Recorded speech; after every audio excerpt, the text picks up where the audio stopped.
Hey everybody, today we're in a Toyota Highlander. We're going to be showing you how to install the ProClip center mount number 855021.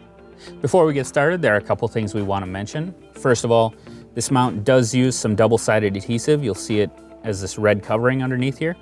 Now you're going to want to peel that covering off before you attach the mount to the dash. And that tape is designed so that if you ever have to remove the mount in the future, it's not going to leave any marks or residue behind.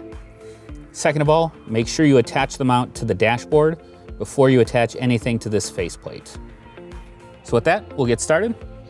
Now, this mount attaches in two different seams. The first is right here. It's between this soft upper piece of the dash and the hard vent flashing underneath.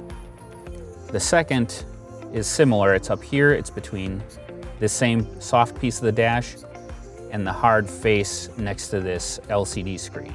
So this mount does come with two gap openers. So the first thing you want to do is take one of them and go basically right next to this screen where it goes from glossy to matte. You're going to insert the gap opener in there just to open that seam up. And then the second one is going to go down on the left side of the vent where it meets this soft piece. Again, just to open that seam up here.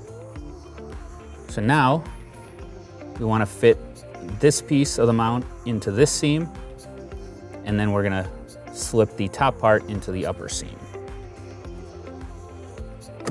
Goes in, and then we got to kind of push down on the top one to get it to slide in.